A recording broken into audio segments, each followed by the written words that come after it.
Taip, tai šiandien, nepristačiau, tai aš pats esu Ramūnas Liubertas, nuo Baltic vyresnysis kibernetinio saugumo inžinierius ir ESET ekspertas. Ir šiandien jums pademonstruosime ir papasakosime, skleisime, kokios pas mus yra produktų krepšelėje, kokios yra paslaugos, galbūt viena iš paslauga ir jūs pasirinksite ir pasinaudosite ir tokiu būdu savo kibernetinio saugumo skydą sustiprinsite savo kartu ir įmonėje.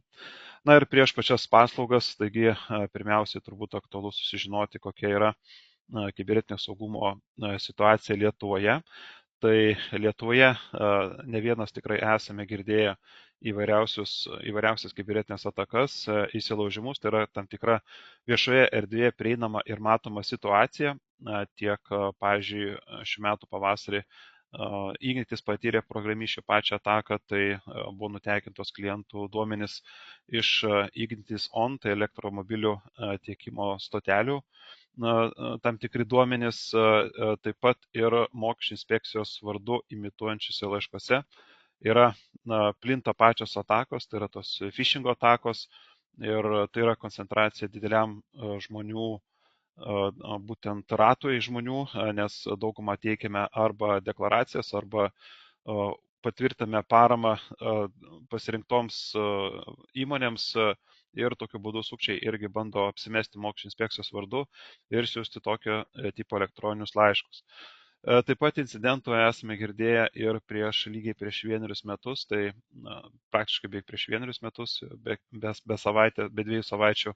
Tai tiek Vilniaus rajono savivaldybės administracija patyrė kibernetinę ataką, tiek Kauno technologijos universitetas taip pat turėjo incidentus susijusiamis su duomenų užšifravimais ir taip pat veiklos kartu ir sutrikdymu. Na, o pats atakų skaičius tai iš dalies lemia tiek iš geopolitinės situacijos, tiek taip pat ir dėl nesutvarkyto IT ūkio. Ir dažnu atveju yra susiję taip, kad įmonės galvodamas, kad jos yra mažos ir niekam nebus įdomios, bet ateina diena X, kuomet jais susidomė, arba būna taip, kad trečiai šaliai, kuri yra galbūt sauganti tam tikrą Lietuvos registrą arba informacinę sistemą, arba valdo kažkokią kritinę infrastruktūrą ir ta maža kompanija, būdama trečioji šalis, kaip paslaugų teikėjas, gali grėsmė atkeliauti taip pat ir per tą mažą įmonę. Na ir taip pat ir programišiai buvo įsilaužę taip pat ir į Vilniaus universitetinę informacinę sistemą, nutekėjo taip pat irgi vartotojų duomenys. Tai dažnu atveju ypatingai valstybinės įmonės, jos bet kokiu atveju turi atskleisti pačius būtent įsilaužimus, ypatingai jeigu tai liečia asmens duomenis ir remiantis iš valstybinės duomenų apsaugos inspekcijos surinkta informacija apie asmens duomenų saugumo pažeidimus 24 metų pirmojo pusmečio, tai paveiktų subjektų skaičius sudaro 75%, o būtent tai yra susijęs su kibernetiniais pačiais incidentais, o 25% tai yra susijęs su kitais incidentais, kuomet grėsia būtent įvyko duomenų tekėjimas dėl būtent ne vien tik tai kibernetinio incidento, o galbūt tai buvo tiesiog duomenų tekėjimas, duomenų atidavimas galbūt interesantų arba duomenų apsikeitimas ne kibernetinėmis, būtent neskaitmeninėmis priemonėmis.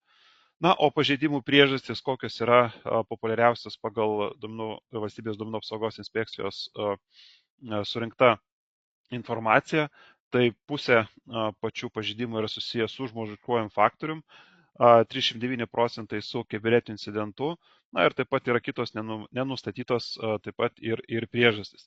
Tai kaip matome, kurias vietas reikėtų labiausiai stiprinti, tai ypatingai stiprinti tiek iš techninės pusės, turėti sprendimus, kurie galėtų laiku pastebėti įsilaužimus arba žvalgybą mūsų tinkle ir taip pat edukuoti pačius darbuotojus, kad per žmogiškąją klaidą nebūtų tų incidentų per žmogiškasias klaidas ir galėtume tokias grėsmės taip pat nuo jų ir apsisaugoti, kad atsparumas būtų žymiai didesnis negu buvo iki šiol.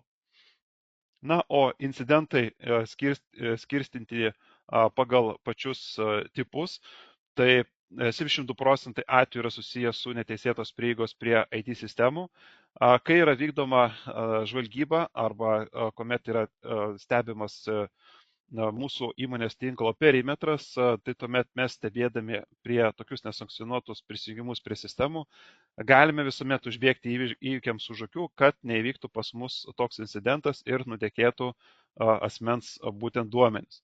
Taip pat kiti incidentai yra susiję, kaip matome, 12% su senės inžinierijos metodais paremtais atakas. Tai būtent yra taikinys žmogiškasis faktorius, tai yra darbuotojai, kaip darbuotojai ar užkips ant sukčių pačio atakos, tai visuomet mes galime juos ištestuoti, kad kiek yra jų atsparumo lygis ir žinoma, jeigu jo trūksta, nelaukti, kol sukčiai išnaudos būtent tas priemonės ir bandys jomis pasinaudoti ir per žmogiškai faktorių patekti į įmonių tinklus, juos darbuotojus bet kokiu atveju reikia taip pat kartu ir edukuoti. Na, yra tokie kiti atvejai kibernetinių incidentų susijęs su duomenų iššifravimu, tai apie 9%, tai yra užšifruoti duomenys susijęs su asmens duomenimis.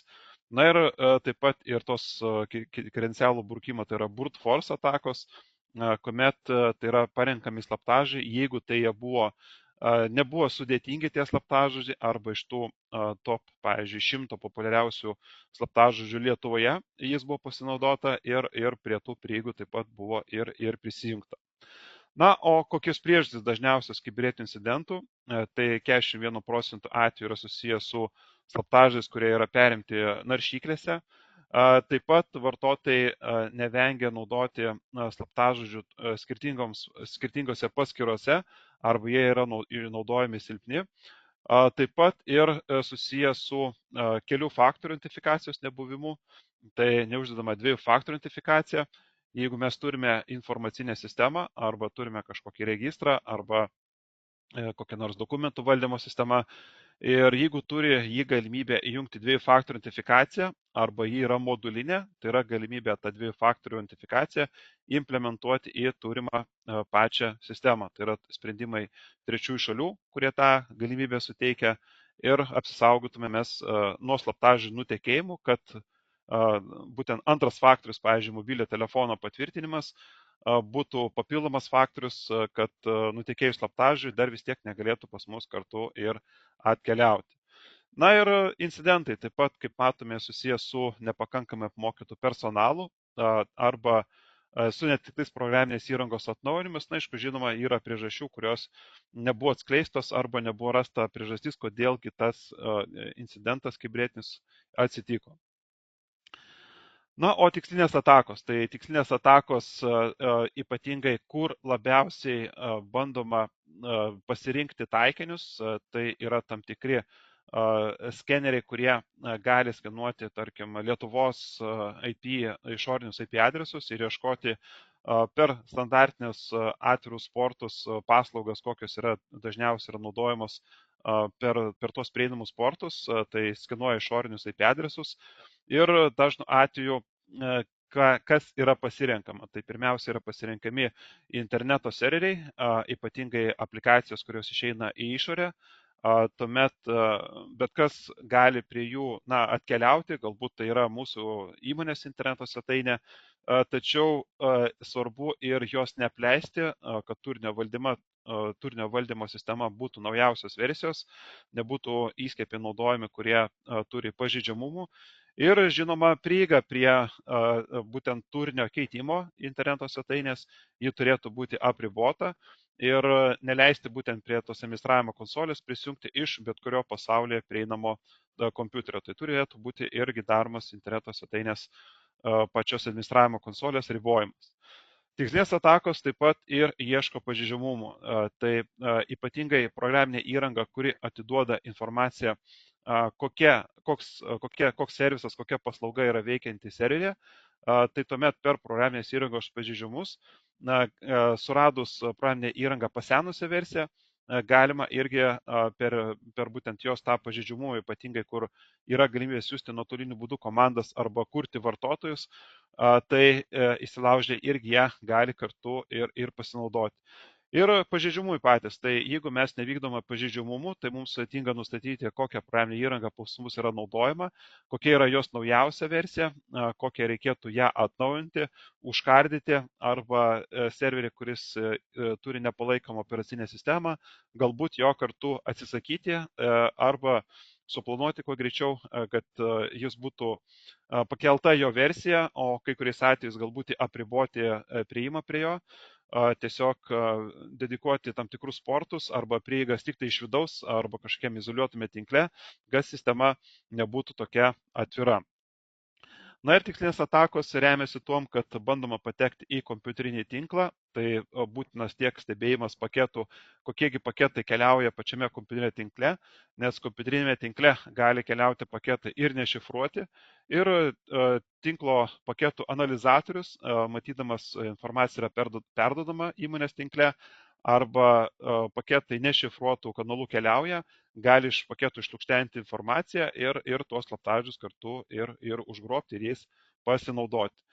Na ir tikslinės atakas matome, kad ypatingai remiamasi, kad norima surasti tą serverį, kurie yra ypatingos svarbos įmonėje, ar tai yra informacinė sistema, ar tai yra duomenų bazė, ar tai yra saugomos atsarginės duomenų kopijos, kuriomis būtent norima jas užkrėsti, kad vartotojas negalėtų, administratorius negalėtų tų duomenų atkurti, jeigu ir įvyko kibernetinis saugumo incidentas.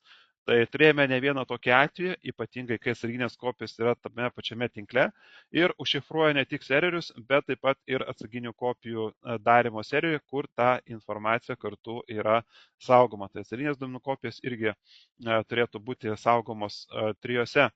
Rekomenduojame saugoti trijose vietose skirtingose.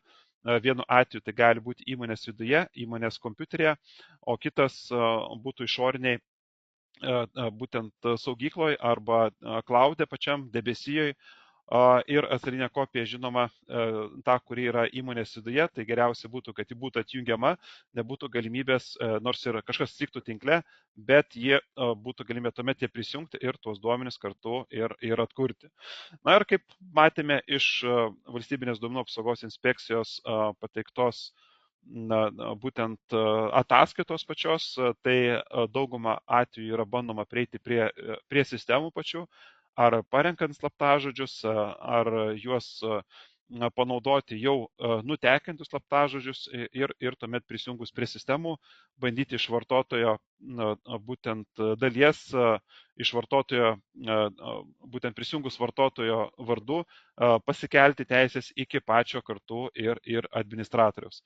Na ir tikslinės atakos yra pačius darbuotojus, nes dažnu atveju geriausiai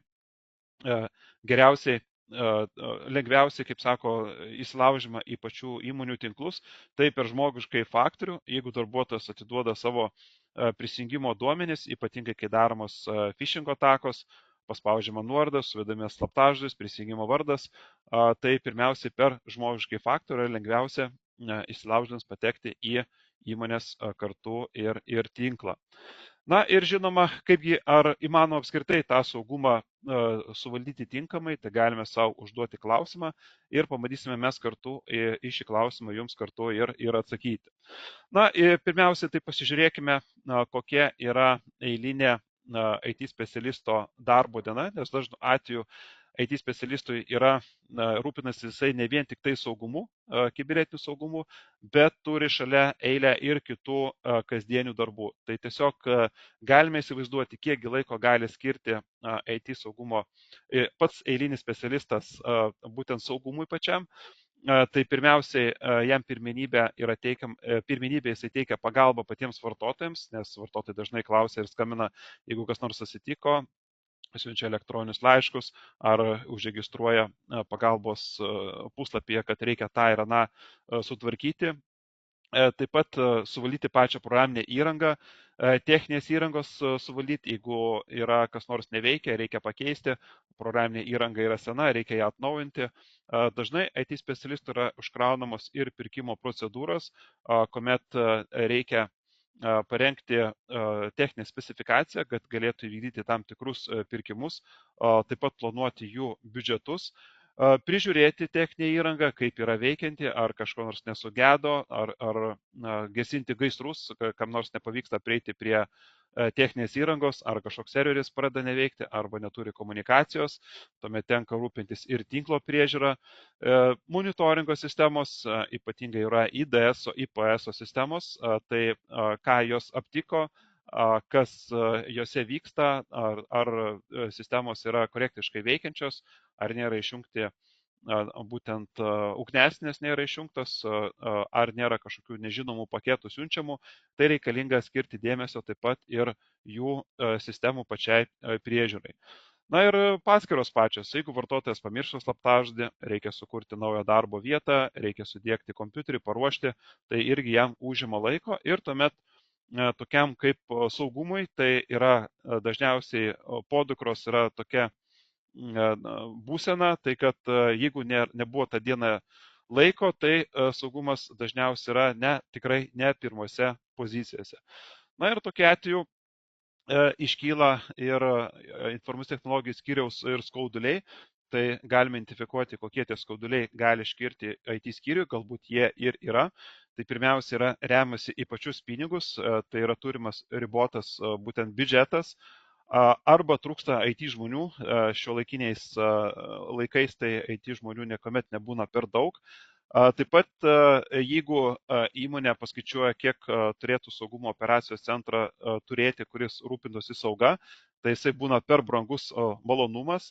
Jeigu pati organizacija turi savo monitoringo aptikimo sistemas, tai tuomet prižiūrėti vidutiniškai 250 darbo vietų yra sukūrima nuo 10-50 tūkstančių jau detekcijų, kurias reikėtų apdoroti, reikėtų galbūt jos yra besikartojančios, reikia jas būtent sukurti optimizaciją, sukurti išimtis, kad tas rautą, kuris vyksta, jį išspręsti taip, kad matytume tikrasias detekcijas, jeigu kas nors tenai tokio vyksta. Nes dažnai, kuomet saugumo sprendimai yra dėgiami, jie pirmiausiai daug parodo triukšmo, koks yra įmonės tinkle, ir tik tai apvalius tą triukšmą galime sumažinti detekcijų ir incidentų skaičių iki priimtino lygio, kurį jau mes galėtume kartu ir prižiūrėti.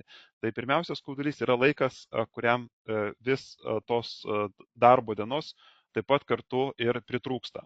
Na ir kitas atvejis yra, kuomet mes galbūt to laiko ir turėtume, tačiau trūksta mums žinių, trūksta patirčių, kaip pačias grėsmės suvaldyti, ar tai nustatyti, kad tai yra netikras aptikimas, ar tai yra false positive, ar tai true positive, arba true negative, arba false negative.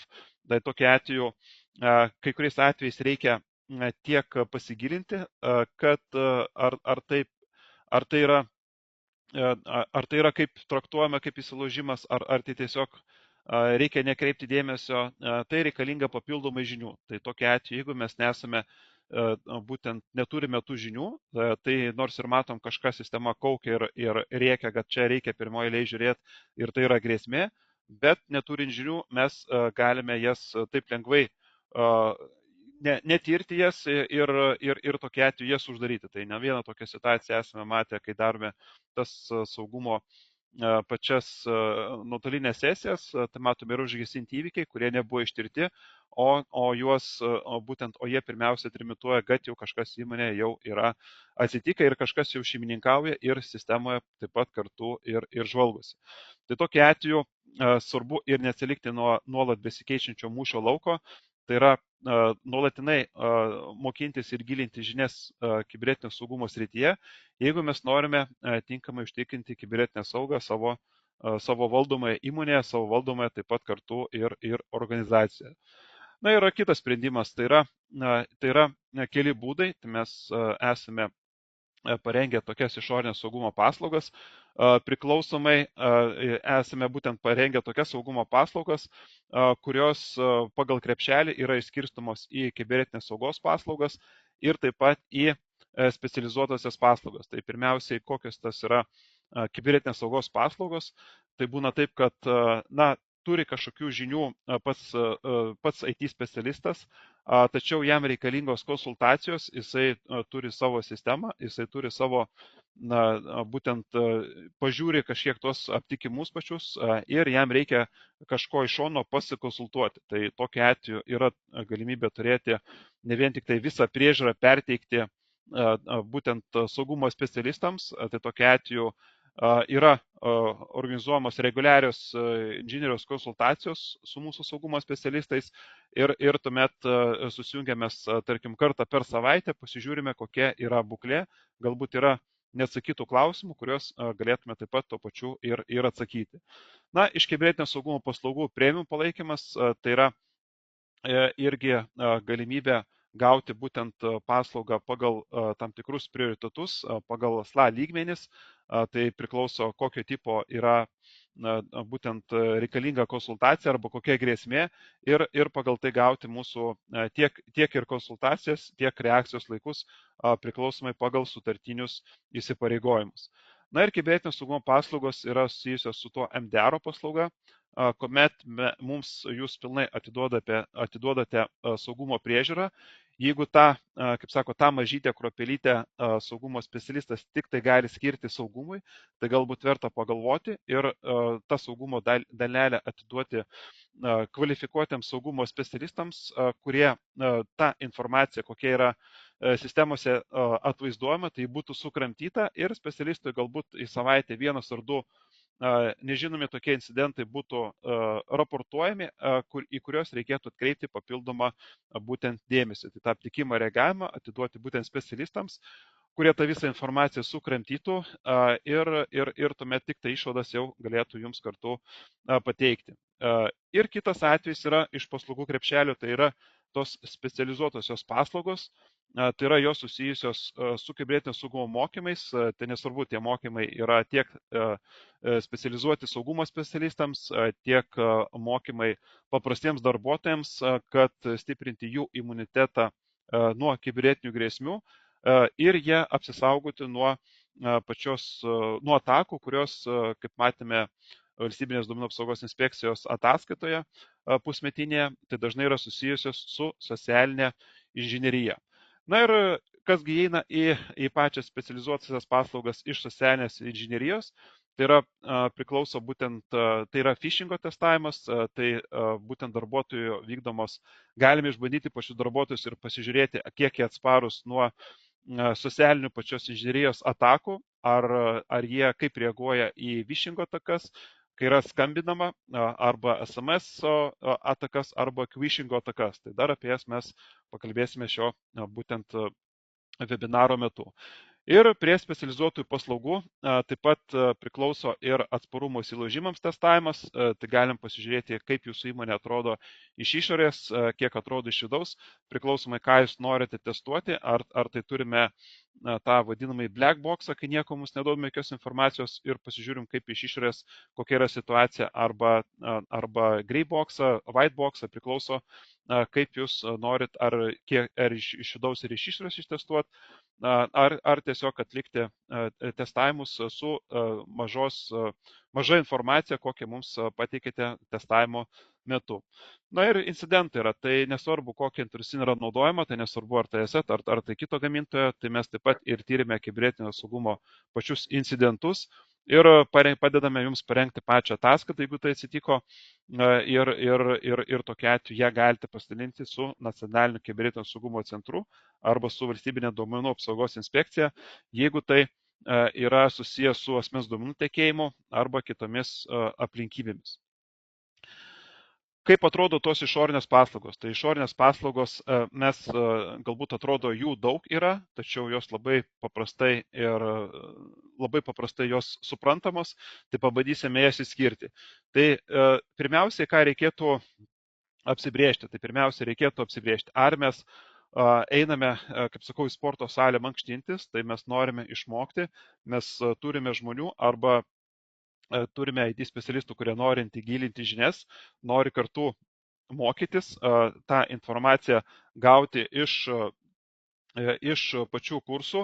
Tai yra, turime taip pat ir specializuotų kursų mokymosi programą, pagal kurią jūs mokindamasi bus jums galimybė tiek perėti pačią mokomasi medžiagą ir jeigu reikalingos saugumo specialistų konsultacijos, tai juos taip pat yra galimybė kartu gauti. Tai gauname ir mokymus, ir saugumo specialistų konsultacijos, ypatingame, jeigu tai norite tą saugumo stebėjimą vykdyti savo tinkle, tai bet kokia atveju tai yra vienas iš žingsnių, kurio galite kartu ir pasirinkti. Jeigu mes neturime žmonių ir tokia atveju neturime laiko, kada mokytis, tai galime saugumą patikėti patys saugumo specialistams, tai saugumo inžinieriai tuomet prisijungia prie jūsų sistemų, gali stebėti, kas vyksta jūsų tinkle, kokia situacija yra su darbo vietomis, su serveriais, galbūt su mobiliaisiais renginiais ir būtent tam tikras kryptis jums identifikuoti, ką reikėtų atkreipti dėmesį, o kai kuriais atvejais tarus taip pat tai kartu ir užkardyti. Tai tokiu atveju yra galimybė arba mes mokinamės, arba turime žmogų, kurį norime pastatyti kaip saugumo specialistą ir su mokymais kartu ir specialistais jį laviname. O kitas būdas yra, tai jeigu tokio žmogaus mes neturime, tai tą saugumą patikime patiems saugumo specialistams. Na ir mano minėtos specializuotos paslaugos, tai kurios yra susijusios būtent su pačiais mokymais, su testavimais ir būtent su pačiomis simulacijomis. Tai jos gali būti kartinės, tos specializuotos paslaugos, kai kuriais atvejais, jeigu turime žinių, galime ir patys atlikti, bet kokiu atveju yra galimybė tai įsigyti ir iš išorinių būtent kartu ir tiekėjų. Na, o tas būtent kelias, jeigu mes pasirenkame siekti mokytis ir gauti žinių, tai tokia atveju, jeigu mes norime, kaip sakau, mankštintis, tai pirmiausia, ką reikia turėti, tai pirmiausia, reikia turėti IT specialistą, kuris turėtų noro, arba mes kaip IT vadovai, tarkim, nusprendžiame, kad šį žmogų išmokysime, kad jisai būtų atsakingas už saugumą ir jam reikalinga turėti žinių, ir taip pat su kuo galėtų pasikonsultuoti, tai tokia atveju mes jam suteikime kibernetinio saugumo pačius mokymus, specializuotus susijusius su pačia sauga ir taip pat jam suteikime galimybę konsultuotis, turėti su kuo pasikonsultuoti ir tą stebėjimą, kas vyksta tinkle, įvykdyti per pačią praktiką. Tai tokia atveju tiek sistemoje, kas vyksta, gilesnis įrankio įvaldymas, tai yra galimybė būtent tokiu būdu ir užauginti tą dedikuotą IT saugumo specialistą, kuris jau galėtų pilnavertiškai užtikrinti saugą įmonėje ir tas detekcijas pagal geriausias saugumo praktikas, optimizacijos sistemos atlikti savomis kartu ir rankomis. Ir dažnai gauname klausimų, kiekgi užtrunka tie kibernetinio saugumo mokymai, tie dažniausiai užtrunka kažkur apie 1 mėnesį, jeigu taip dedikuojam to laiko ir kažkokių pašalinių darbų nedarome, tai yra iki 1 mėnesio, kai kurie galbūt per porą savaičių gali išlaikyti tos mokymus pačius. Na ir didžiausia liūto dalį, tai nuo 3 iki 6 mėnesių yra stebėjimas pačių būtent detekcijų, kūrimas išimčių, kūrimas taisyklių, nagrinėjimas, skaitmeninė ekspertizė, tas mokymasis, tai tos konsultacijos ir praktikos geriausias yra, kai kuomet įmonė turi savo būtent sistemą ir mūsų inžinieriai susijungia į tokias konsultacinės sesijas, pagelbė būtent kaipgi reikėtų suvaldyti ir kaip pastebėti tas pažeidžiamas vietas, ypatingai kurios yra pažymėtos kaip grėsmingos ir kaip tinkamai su pačiais saugumo įrankiais kartu ir elgtis. Na, kitas būdas, kaip ir minėjau, tai tas, kuomet mes turime, tai čia tas pats turbūt būdas, tai pilniau kokie tie mokymai būtų. Tai irgi dažnai gauname klausimą, tai kokie būtų tie dedikuoti kibernetinio saugumo mokymai, tie, kurie, kaip sakau, nori mankštintis. Tai tokie atveju mokymai yra IT specialistui susiję būtent su valdymo konsolė, tai yra Asset Protect valdymo konsolė, kuomet mes išmokstame, kaipgi tapti tuo kibernetinio saugumo profesionalu ir suvaldyti pačią Protecto konsolę. O kaip Inspekto konsolė, tai yra būtent mokymosi planas, kuris yra susijęs su Asset Inspect optimizacijos kursu. Na ir kaip matote, mokymai yra nurodyta, kiek jie trunka. Tai kai kurie mokymai 4 valandas, 7, 4 valandas 10, 4 valandas 30. Tai reiškia, kad nereikia mums nuo ryto iki vakaro sėsti mokymus tuos ir kartu ir juos ir spręsti, ir daryti, ir vykdyti, ir spręsti užduotis. O šiuo atveju, jeigu mes kažkurioje vietoje pasimokinę neturime laiko arba jau, kaip sako, tų žinių gavome pakankamai ir norime palisėti, tai kitą dieną galite tęsti tos mokymus nuo tos vietos, kur jūs sustojate. Tai nereikia kažko atsukinėti. Sistema yra interaktyvi ir šios mokymus taip pat ir kartu būtent tęsia nuo tos vietos, kur jūs sustojate. Tai tokiu atveju perėjus mokymus į kursą, saugumo specialistas įgyja tarptautinius sertifikatus, pažyminčius, kad jisai būtent geba valdyti asset, būtent klientų saugumą profesionaliai ir taip pat specialistas, kuris geba optimizuoti Asset Inspect valdymo būtent konsolę. Tai yra būtent susijęs su Asset programinė įranga šie mokymai, tai bet kokia atveju yra reikalingas taip pat ir saugumo sprendimas, kuriuo galėtų praktiškai saugumo specialistas būsimasis tiek jį suvaldyti, tiek konsultacijas gauti jau būtent veikiančioje pačioje kartu ir sistemoje. Na, o tos išorinės konsultacijos, tai kaip ir minėjau, kaipgi jos vyksta, kai tas specialistas mokinasi ir gilina savo žinias, tai yra bet kokia atveju yra pasirašoma sutartis paslaugų teikimo, konsultacijos dėl saugumo sprendimo dėgymo, konfigūravimo ir atnaujinimo. Ir tos konsultacijos vyksta iki 4 valandų per mėnesį, tai priklausomai nuo pačio plano, kai kurie planai galbūt pakanka 1 valandos, galbūt 2 valandų. Kai kurios įmonės pasirenka kartą per savaitę ir būtent 1 valandą tas konsultacijas vykdyti ir būtent stebėti, kasgi vyksta jų tinkle ir pažeidžiamas vietas iškart jas kurti, blokuoti arba atitaisyti, matyti, kasgi ten kokie procesai vyksta, kokie skriptai pasileidžia, kokios vyksta komunikacijos tiek viduje, tiek ir išorė, ar darbuotojai kokie nors neprisisydė kažkokių programėlių, kurios atiduoda duomenis kartu ir išorė. Na ir pasirašius sutartį, tai taip pat yra ir proaktyviai teikiamos ir sesijos dėl esamos saugumo būklės įvertinimo, tai yra kokia pas jūs būklės situacija, pateikėme rekomendacijas, į ką reikėtų atkreipti dėmesį, kad tas saugumo lygis būtų pakeltas į aukštesnį kartu ir lygį.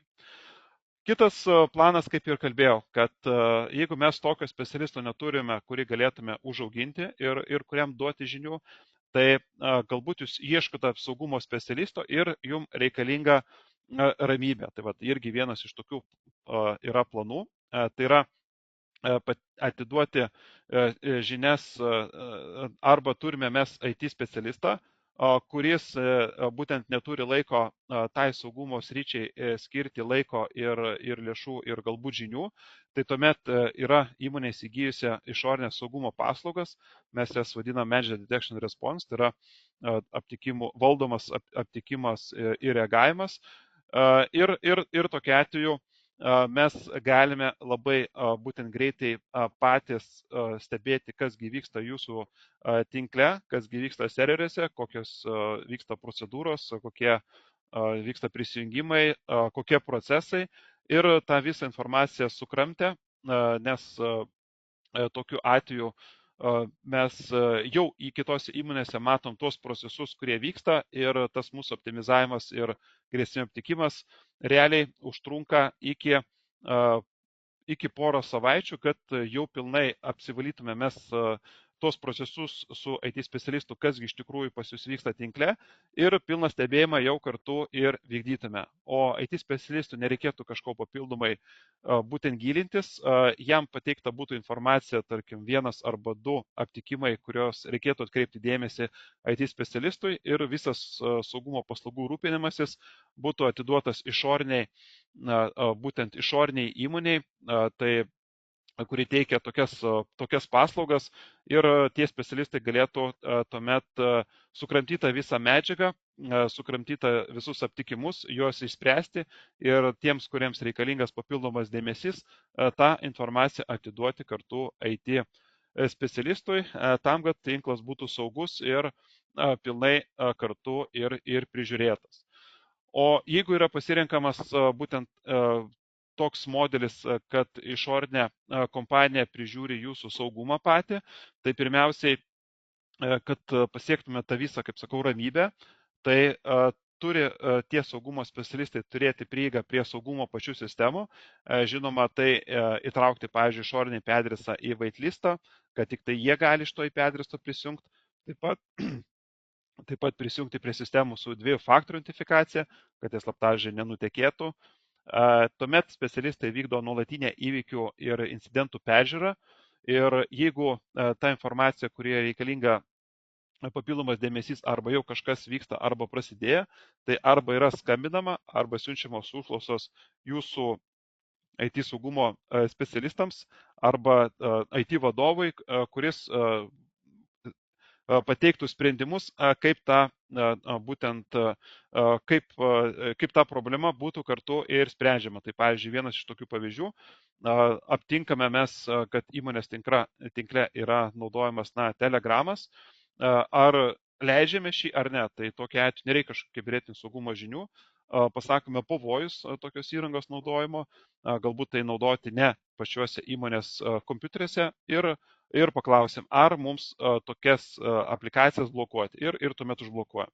Ir sutariam, jeigu, pavyzdžiui, surandame, kad darbuotojai naudojasi BitTorrento tinklais, tai iškart padarom taip, kad BitTorrento tinklais naudojamasis iškart būtų blokuojamas. Tai tokiu atveju ta komunikacija ir vyksta, nereikia kažkokių ten giliai detekcijų žiūrėti, mes tiesiog konkrečius nurodome aspektus, į kuriuos atkreipti dėmesį ir pasiūlymus, ką pasirinkti, ar tą dalyką blokuoti, ar praleisti, ar sukurti išimti tik tai tam tikram kompiuteriui, tam tikrai grupiai, kur jiem ta aplikacija būtų kartu ir praleidžiama. Na ir pati MDARO paslauga, ji pateikia galimybę gauti mėnesinę ataskaitą, kurioje yra pateikiama informacija, būtent kiekvieną mėnesį yra teikiama tokia ataskaita, kurioje sudėlioti, koks yra rizikos lygis pačioj būtent įmoniai, kokie buvo užregistruoti incidentai, kokie yra incidentų būklė, kokie rekomenduojami pataisimai, kokie vykę reikšmingi pokyčiai, peržvelgiami patys incidentai, kurie buvo atviri, kurie buvo įspręsti ir kas buvo juose kartu ir atlikta. Na ir pati ataskaita būna nuo 17, tarkim, būna iki 30 puslapių priklausomai nuo incidentų pačių skaičiaus, kiek jos įvyko, kiek įvyko.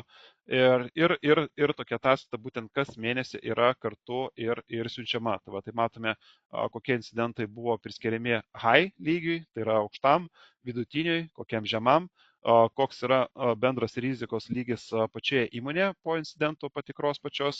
Taip pat, jeigu atsitiko taip, kad buvo aptiktos grėsmės tam tikros, jos yra plačiau išdėstomas, kągi jos tokio reiškia. Čia tokia atveju buvo phishingo ataka daryta būtent nuosmeninti pačiai įmoniai.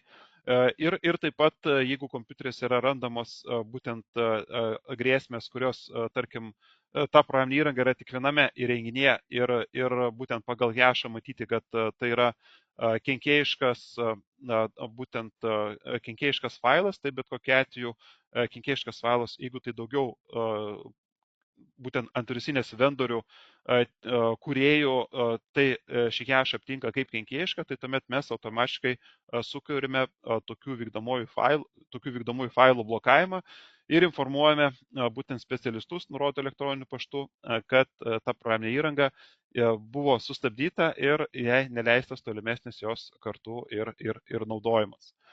Na, o iš pačios išorinės saugumo paslaugos, ką mes gauname, tai mes gauname pilnai valdomą pačią saugumo paslaugą, į kurią būtent įeina tiek diegimas ir mūsų specialisto optimizavimas, proaktyvios kasdienės veiklos, grėsmių medžioklė, jeigu reikalinga atlikti skaitmeninę ekspertizę, na ir žinoma pačios teikiamos išvados apie atliktus veiksmus ir pastebėtus įmonėje kartu ir pavojus. Na, o iš specializuotų paslaugų, tai galime paminėti tas, kurie yra susijęs su baziniais kibernetinio saugumo mokymais.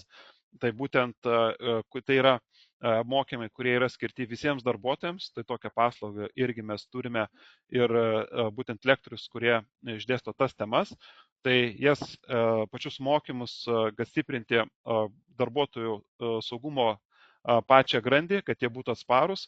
Mokymus galime vesti tiek nuotoliniu būdu, tiek atvykti gyvai, aptarti temas, kurios susijusios su bazinėmis kasdienėmis veiklomis, su pašto apsauga, su naršymu internete, grėsmių tipais, slaptažodžiais, nuotoliniu darbu ir taip pat ištestuoti pačius darbuotojus, ar jie atsparus nuo kibernetinių grėsmių, galbūt tuos testavimus atlikti prieš pačius mokymus, kad matyti bendrą situaciją.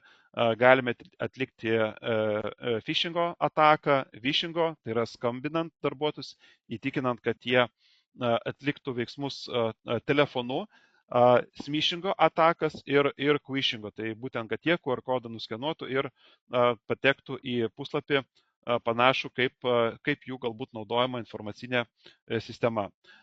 Na ir ataskaita, kaip jie atrodo. Tai tos ataskaitos yra kiekvieną kartą irgi taip pat jos yra individualizuotos, tai yra su jumis suderinama su labai mažu ratu žmonių ar su IT vadovu ir IT administratorium, kokia bus rengiama phishingo ataka.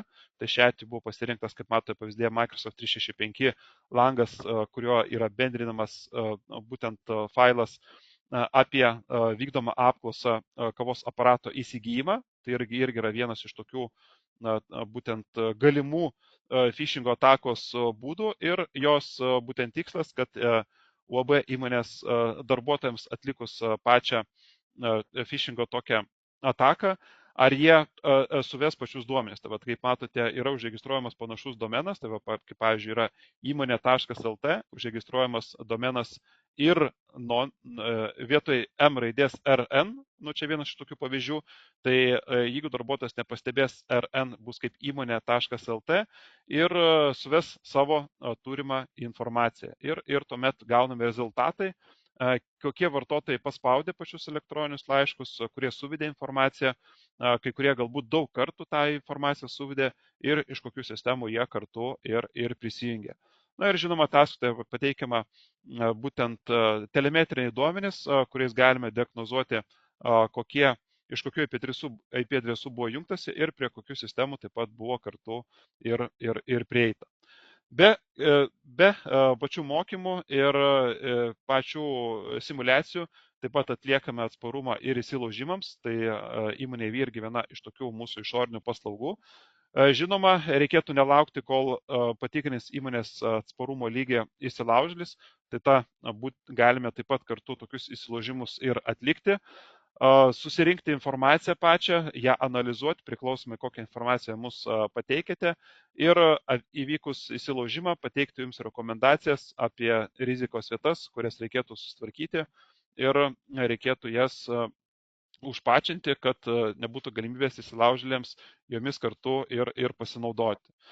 Jeigu įvyko incidentas, tai nesvarbu, ar kokio tai gamintojo yra intrusinė apsauga, mes galime atlikti taip pat ir kibernetinio saugumo incidento tyrimą, surinkti pačius mėginius, juos išanalizuoti, atlikti skaitmeninę ekspertizę ir pateikti pagalbą tiek reaguojant į patį incidentą, taip pat ir pateikti rekomendacijas. Tai būtent tokie elementai, kurie galėtų įtakoti tokių paslaugų kartu ir teikimą. Na ir kelias koks. Taigi koks kelias link pačio kibernetinio saugumo pačios ramybės. Tai pirmiausiai vienas iš jų tai yra įsigaliojęs kibernetinio saugumo įstatymas. Jisai įsigaliojo šių metų spalio 17 dieną, jau atkeliavo kartu ir poįstatyminiai būtent aktai, reikalavimai, kuriais yra būtent surašyta, kaipgi gali įmonės, kurios bus pagal tinklų informacinių sistemų antrąją direktyvą priskiriamos esminiams arba svarbiems subjektams. Ir iki kitų metų balandžio 17 dienos turime tą laiką įsivertinti pačio įstatymo raidę atitikimą. Tai tokiu atveju, jeigu mūsų įmonė pateks pagal kibernetinio saugumo įstatymą į esminius arba svarbius subjektus, tai tuomet organizacinių priemonių gyvenimui yra skiriama 12 mėnesių ir taip pat techninių priemonių gyvenimui 24 mėnesiai. Jeigu mūsų įmonė nebus priskirta kaip kibernetinio saugumo būtent subjektas, tai tuomet galbūt mes teiksime kaip trečioji šalis tokiam subjektum paslaugas. Tai vienas iš šių būdų yra įsivertinti pagal ISO 27001 standartą iš saugumo pusės, susidėlioti procedūras ir veiklas. Ir viena iš jų yra būtent suvaldyti saugumo situaciją savo tinkle, stebėti įrašus ir žinoma tai kartu ir užtikrinti, kad tai būtų tinkamai laikomasi, kad jeigu vyksta kažkas įmonės tinkle žvalgyba, ją laiku kartu ir pastebėti. Na ir rezumė, kokia būtų šio pačio webinaro, tai jeigu mums trūksta žinių, tai tuomet mes įsigėme mokymus ir konsultacijas. Jeigu mums trūksta specialistų, tai užsakome būtent saugumo paslaugas. Ar mes esame atsparus ir norime tai įsivertinti, ar atsparus mūsų darbuotojai, ar atsparios mūsų sistemos, tai tuomet vykdome simulacijas, jas užsakome ir ją testuojame, arba įsilaužimo testavimo imame paslaugą. Ir jeigu kaip įsilaužia ir kaip įsilaužia, tai tuomet tyrime incidentus ir tai galime gauti iš mūsų saugumo taip pat kartu ir specialistų. Tai tokiu atveju, jeigu bus iš saugumo pusės tokių klausimų, kurių jums trūksta ir kuriems atsakymų jūs neturite, tai bet kokiu atveju galite kreiptis į mane elektroniniu paštu ramunas@notbaltic.com arba susitikti su manimi per LinkedIn, tiesiog nuskenavus šį QR kodą. Ir žinoma, aš jūsų lauksiu klausimų chat skiltyje. Jeigu tų klausimų šiuo metu neturite ir jie iškils vėliau, tai bet kokiu atveju galėsite mane susiekti su manimi elektroniniu paštu ir aš jums galėsiu suvesti su tais, būtent su tais specialistais arba su vadyba, kiek ta paslauga kainuotų ir tokia atveju, kada jį būtų galimybė ją atlikti, tai būtent per mane kontaktinį asmenį galėtume tą informaciją kartu ir gauti. Taip, gavau klausimą, kokia kaina būtų Asset Protect kursų. Tai Asset Protect kursų tai yra 250 eurų, o būtent norint įvaldyti būtent inspekto konsolę, tai kaina yra jos 500 eurų. Jeigu pasirinksite vieną iš saugumo planų, tai tuomet kaina bus, tuomet mokymai nekainuos jums. Jeigu pasirinksite vieną iš saugumo planų, pasirašius tam tikrą laikotarpį, kiek jūs tas saugumo paslaugas norėsite kartu ir gauti. Taip, matau, daugiau klausimų nėra. Tai ačiū, kad dalyvaujate šiame webinare. Jeigu, kaip ir minėjau, iškils kažkokių papildomų klausimų, tai bet kuomet galėsite su manimi susisiekti ar elektroniniu paštu, ar per LinkedIn. Tai visiems geros dienos ir iki susitikimo kitose webinaruose.